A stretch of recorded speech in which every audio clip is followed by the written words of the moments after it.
우리 인생에 자랑거리가 있습니다. 어떤 분들을 보면 나의 지능과 학식이 뛰어나서 다른 사람에게 돋보이고 싶은 마음이 들 것입니다. 또 어떤 분은 자신의 집안의 가문이 뛰어나고 그리고 돈도 많고 명예와 권력을 누려서 그것을 자랑하고 싶은 마음이 듭니다. 자신의 뛰어난 능력과 업적으로 인해서 상대방이 좀 알아줬으면 하는 바람이 우리 안에 있습니다. 하다못해 작은 선행을 할 때도 남이 모르는 상태에서도 기쁜 마음으로 하면 좋겠는데, 왠지 내가 조그만한 섬김과 나눔을 가졌을 때 누군가가 나에게 칭찬해주고 숨김없이 자랑했으면 하고 싶은 우리 마음이 있습니다. 이게 우리 솔직한 마음인 것 같습니다. 이 자랑은 모두에게 있는 인지상정의 것이라는 사실을 우리가 솔직하게 말할 수밖에 없는 것 같습니다. 우리가 실력과 노력을 통해서 스펙을 많이 쌓으려고 합니다. 이것을 통해서 자기 만족과 기쁨을 얻고 싶은 마음이 우리 안에 가득 차 있습니다.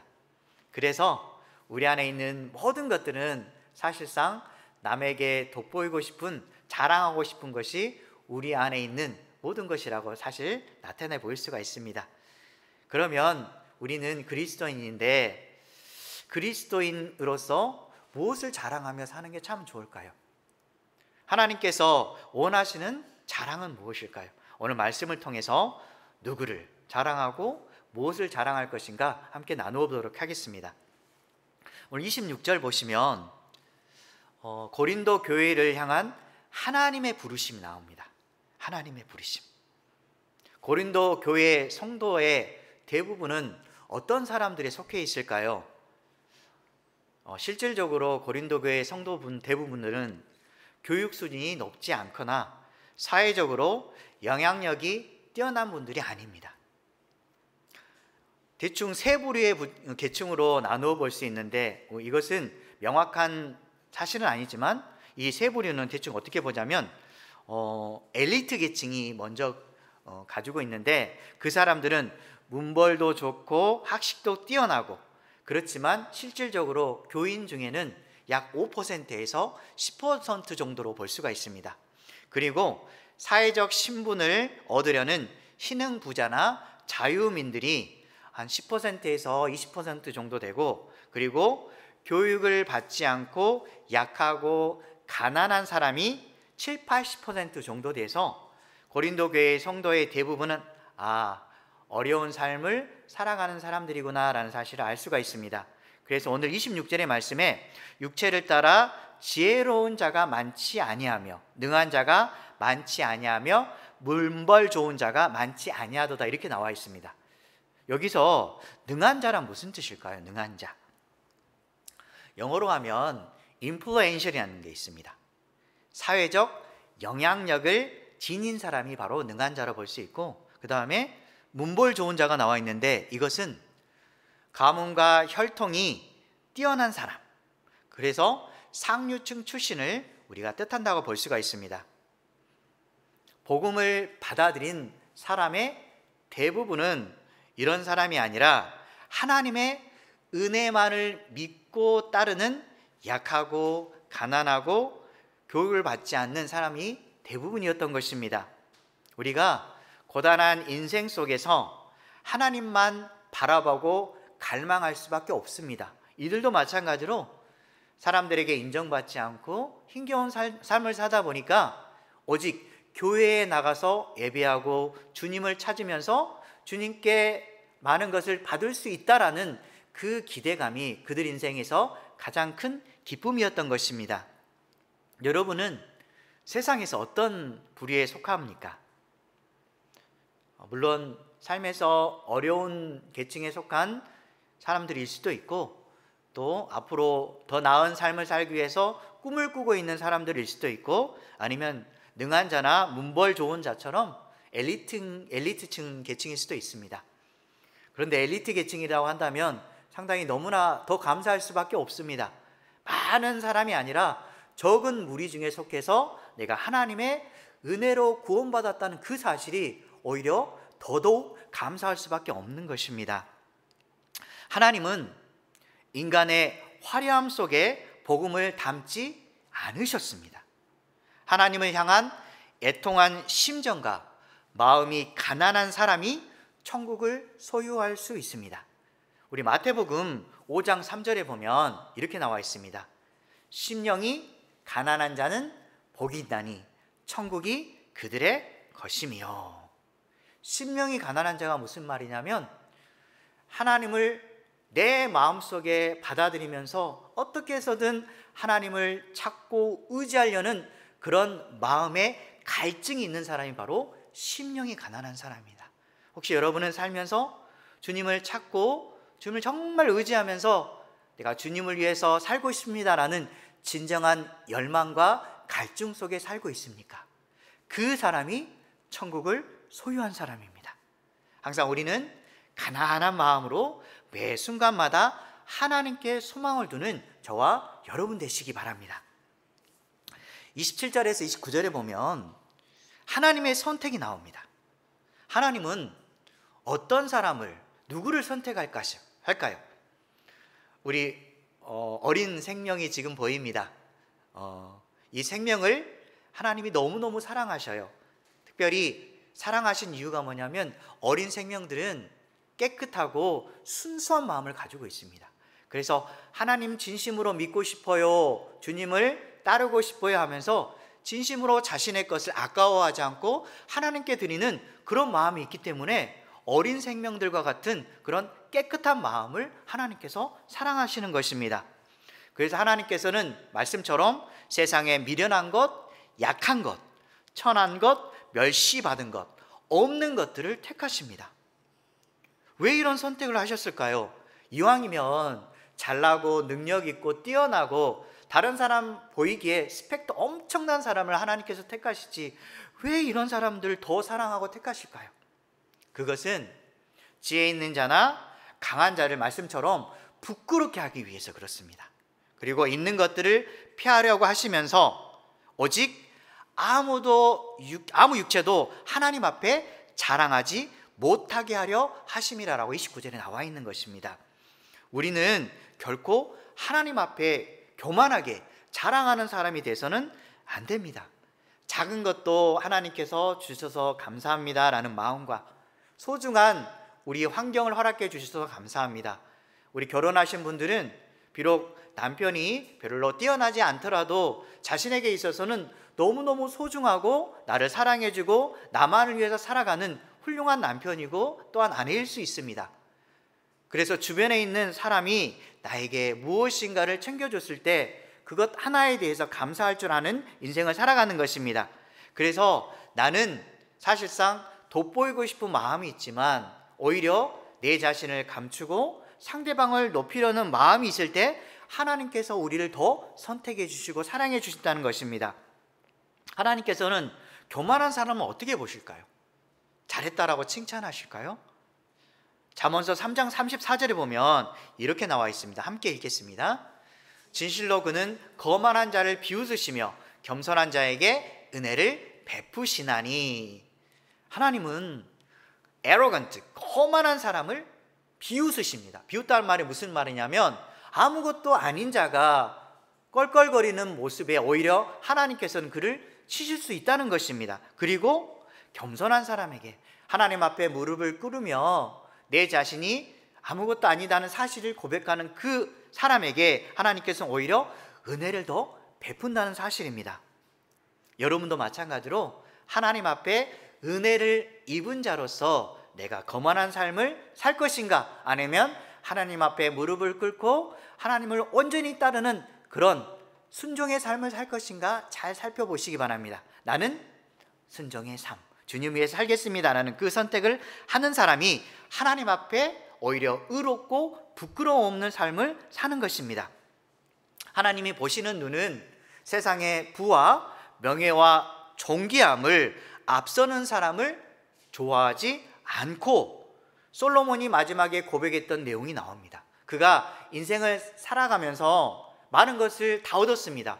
부도 얻었고 명예도 얻고 세상의 모든 것들을 다 느껴봤던 사람이 솔로몬인데 그가 노년기에 이런 고백을 합니다. 전도서 1장 2절에서 3절에 보면 함께 있습니다. 전도자가 이르되 헛되고 헛되며 헛되고 헛되니 모든 것이 헛되도다. 해 아래에서 수고하는 모든 수고가 사람에게 무엇이 유익한가. 그런데 우리 솔로몬을 한번 봤을 때 왕이지 않았습니까? 부럽지요. 나도 이런 고백을 했으면 좋겠다는 생각이 듭니다. 이 왕 살아오면서 많은 것을 가져보고 느껴보고 행복감에 찌들어서 정말 누리고 싶은 마음이 솔직하게 있습니다. 그리고 나서 노년기에 이것을 다 누려봤는데 헛되고 헛된 것이었습니다 라고 이렇게 말하고 싶은데, 하지만 이 솔로몬이 고백했던 내용이 뭐냐면, 너희들이 인생을 즐기면서 한번 살아봐. 결국은 아무것도 아니야. 너희가 최고의 자리에 올라봐. 결국은 헛된 거야. 너가 많은 돈을 가졌니? 결국 이 돈은 전대에 구멍이 나서 쏙 빠져나갈 수도 있어. 다른 사람에게 인정받았어? 결국 네가 다른 사람들을 떠날 때 그들도 떠날 거야. 너가 연예인이었니? 다른 사람한테 인정받고 행복하게 살았니? 그렇지만 네가 인기를 잃어버리면 결국 아무것도 아닌 존재라 해서 마음의 슬픔을 느낄 거야 라는 것을 하나님께서 분명히 말씀합니다. 결국 우리가 살면서 세상의 것들을 가지면 가질수록 더 가지시고 싶은 마음이 들고, 우리가 앉으면 눕고 싶고 누우면 잠자고 싶은 마음이 들듯이 결국은 자신의 모든 것을 누리고 싶은 마음이 들지만 결국 이 모든 것은 아무것도 아니라는 그 고백을 할 수밖에 없습니다. 그런다고 해서 지금 솔로몬이 고백했던 거 너 아무것도 아니니까 수고할 필요가 없어라는 게 아닙니다. 우리의 수고는 헛된 수고가 아니라 주님을 위해서 살아가는 그 인생의 수고가 중요하다는 것입니다. 자신이 자신의 노력을 통해서 얻는 모든 것들은 결국은 아무것도 아니지만 주님을 위해서 살아가는 인생 하나하나는 주님께서 저금 통장처럼 쌓이도록 합니다. 우리는 지금 주님을 위해서 살아가는 인생은 어떤 인생이냐면, 우리 통장에 1,000원, 10,000원, 10만 원 저금하듯이 주님을 위한 그 선행이 지금 쌓여가고 있습니다. 그러면 우리가 주님 위해 살아갈 때 내가 주님을 위한 통장을 지금 마련하고 있는 것입니다. 얼마나 기쁜 일입니까? 살면서 우리는 고백해야 될 게 뭐냐면, 나는 주님 앞에 아무것도 아닙니다, 이겁니다. 찬양이 있습니다. 찬양 가사에 나는 아무것도 아닙니다 보면 나는 아닙니다를 I'm nothing이라고 합니다. I'm nothing. 나는 아무것도 아닙니다. 주님의 사랑이 없으면. 나는 아무것도 모릅니다. 주님의 지혜가 없으면. 나는 아무것도 못합니다. 주님의 능력이 없으면. 나는 한순간도 못 삽니다. 주님의 생명이 없으면. 이제 내가 사는 것 아니요 그리스도 내 안에 사시니 오직 그의 생명이 나의 생명. 나의 모든 날들도 주의 것. 나는 오직 한 분만 바랍니다. 나의 아버지, 나의 구원, 나의 주. 우리의 인생은 이 가사처럼 하나님 앞에 자랑할 것이 없는 아무것도 아닌 존재입니다. 그래서 우리가 이런 고백을 할 때마다 내 마음이 가난해지고 청결해질 수밖에 없는 것입니다. 하나님은 사람들이 무시하던 그 십자가를 오히려 구원의 상징으로 바꿔 놓으셨습니다. 하나님 그분 앞에 작은 자, 그리고 아무것도 아닌 자로 자신을 인정한 사람을 영광스러운 도구로 사용하십니다. 그래야 해서 이 도구가 어떻게 되냐면 아름다운 토기가 됩니다. 하나님께서는 이 토기를 너무너무 아름답게 빚으시는 것입니다. 여러분이 지금 하나의 걸작품입니다. 하나님께서 만들어 놓으신 인생의 걸작품. 옆에 있는 성도님들 서로 한번 바라보십시오. 바라보면서 이런 말을 하면 좋겠습니다. 여러분은 하나님의 걸작품입니다. 하나님의 걸작품입니다. 나를 바라보면서도 주님이 나를 이렇게 아름답게 빚어 놓으신 아름다운 최고의 걸작품이라고 인생을 사시기 바랍니다. 우리 인생의 걸작품으로 만들어진 사람들을 생각해 보면 그 이새의 아들 다윗이 생각이 날 것입니다. 그는 아버지에게 인정을 받지 않은 막내 아들로 태어났고 목동의 위치에 있었습니다. 세상에 봤을 때는 별것 아닌 보통 사람에 불과했습니다. 그런 그가 나중에 왕이라고 쓰임받는, 하나님 앞에 정말 위대한 자로서 쓰임받는 사람이 되었습니다. 나는 어떻습니까? 나도 마찬가지로 보통의 사람인데 하나님 앞에 쓰임받으면 다윗과 같은 사람이 될 수 있는 것입니다. 갈릴리 어부 중에서 여러분 베드로를 한번 생각해 보시기 바랍니다. 베드로는 사실상 어부에 불과했습니다. 그가 배를 타고 물고기를 잡으러 나갑니다. 그때 그 배에 예수님이 타고 있었습니다. 그분이 어떤 분인지 명확히 알 수는 없었지만 베드로가 밤늦도록 사실상 그물을 던졌습니다. 이쪽에도 던지고 저쪽에도 던졌는데 물고기를 잡았을까요? 못 잡았을까요? 물고기를 한 마리도 못 잡은 것 같습니다. 너무너무 이상합니다. 그때 재밌는 생각이 든 게 뭐냐면 베드로가 그물을 던질 때마다 하나님께서는 명령했을 것 같습니다. 물고기야 저리로 가렴. 이래서 한 마리도 못 잡게 아마 하실 것 같습니다. 그래서 예수님께서 그 순간 베드로에게 말합니다. 그물을 깊은 곳에 던져라 라고 말을 합니다. 그때 베드로가 얼마나 기분이 나빴을까요? 당신은 배에 잠깐 앉아서 말씀했던 분인데 나는 사실상 어부의 인생을 살았습니다. 당신보다 많은 것을 알고 있고 물고기나 물때에 대해서 전문가입니다. 그런데 당신이 말한다고 해서 내가 듣겠습니까? 라고 할 수 있는데 그는 그 순간 뭐하냐면 주님이 말씀하오니, 당신이 말씀하니 내가 말씀대로 순종하겠습니다 라고 하면서 그물을 던집니다. 그때 어떤 일이 벌어졌을까요? 그물이 찢어질 정도로 물고기를 얻게 됩니다.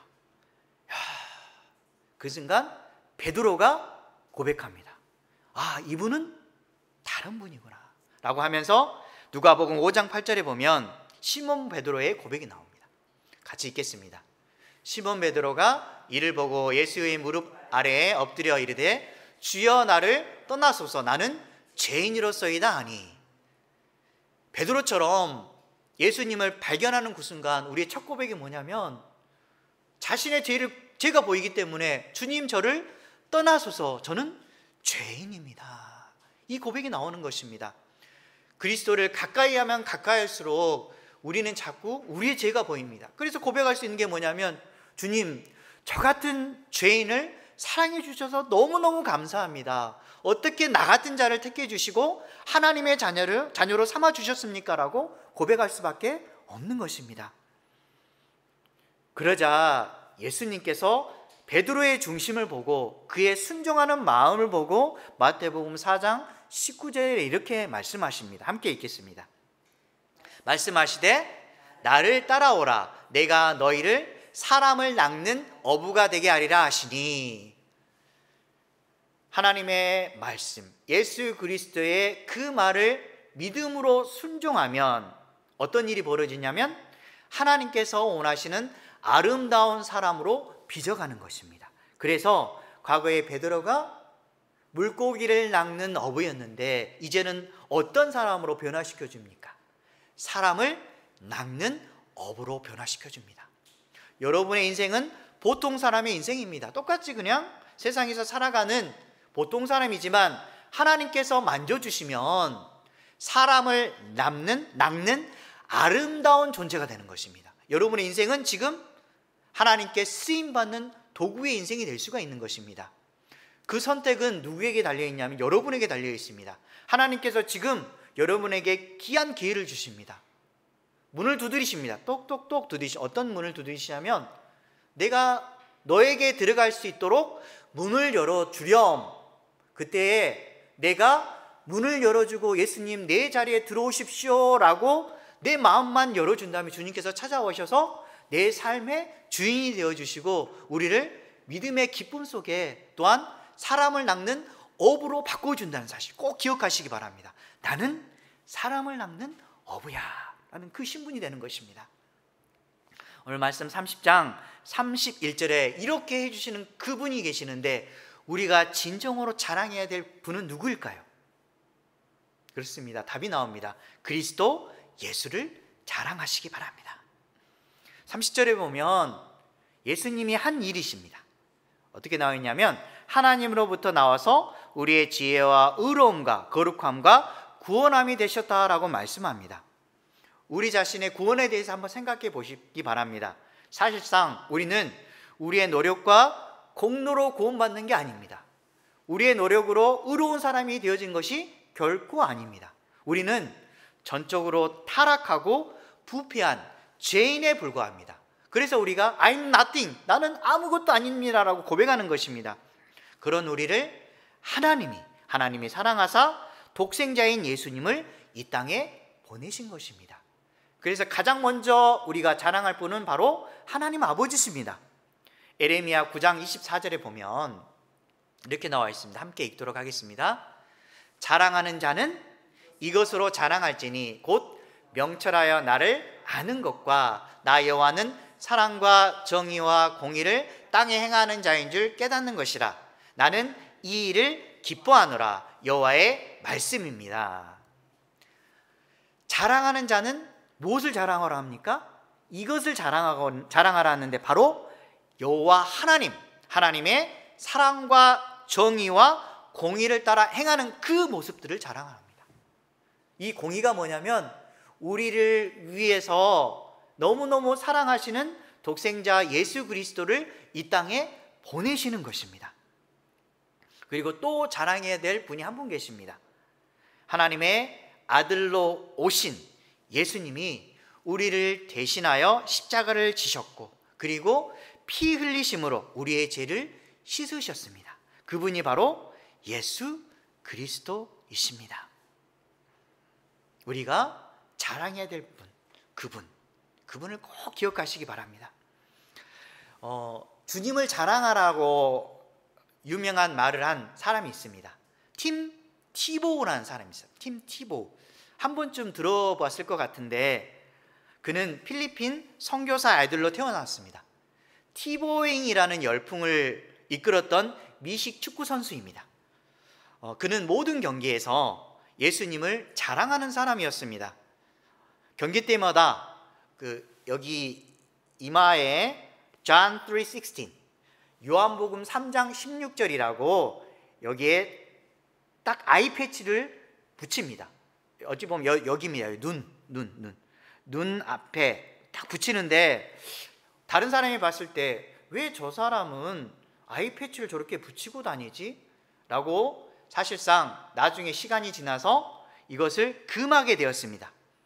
그러자 그는 예수님을 자랑할 수 있는 방법이 무엇일까 고민하다가 이제는 그만의 방법을 생각하는데 그게 뭐냐면 그가 이렇게 무릎을 꿇습니다. 그리고 기도하는 모습을 취하면서 그의 이름을 따서 하나에 붙여진 게 바로 티보잉인데 이게 바로 티보잉 열풍을 일으키기 시작합니다. 그가 게임에 출전할 때마다 기도하는 모습으로 늘 하나님을 드러내고 John 3:16 요한복음 3장 16절 여러분 알다시피 예수를 믿는 자마다 멸망하지 않고 영생을 얻게 하려 하심이라. 여러분 잘 아는 말씀 구절일 것입니다. 이것을 항상 마음에 품고 경기 때마다 뜁니다. 가장 유명한 경기가 뭐냐면 2012년 1월 8일 결승전으로 가는 그 관문에서 연장전을 치르게 되는데 이 연장전에 승리를 이끈 사람이 바로 티보입니다. 그 경기가 끝난 후에 요한복음 3장 16절이 구글 사이트에서 얼마 정도 검색이 됐냐면 1억 2,000번이나 검색되었습니다. 그 당시에는 어마어마한 숫자입니다. 티보우가 기자와의 인터뷰에서 이런 말을 합니다. 우리 같으면 이렇게 잘할 수 있었던 이유가 뭡니까? 이렇게 말하면 우리 사랑하는 부모님이 저를 잘 챙겨줬습니다. 주변 사람들이 이랬고 저는 열심히 노력해서 이런 좋은 결과를 얻었던 것 같습니다 라고 말하고 싶을 건데 그는 이런 말을 합니다. 축구를 잘하려는 목적은 더 많은 사람들에게 하나님을 증거하고 또 감사하기 위함입니다. 하나님을 증거하고 또 감사하기 위함입니다라고 분명하게 말을 하고 있습니다. 우리가 이렇게 자랑해야 될 본이 명확하게 있습니다. 한량없으신 하나님의 은혜와 예수 그리스도의 십자가를 자랑하시기 바랍니다. 바울은 어땠을까요? 갈라디아서 6장 14절에 그도 말을 합니다. 함께 읽겠습니다.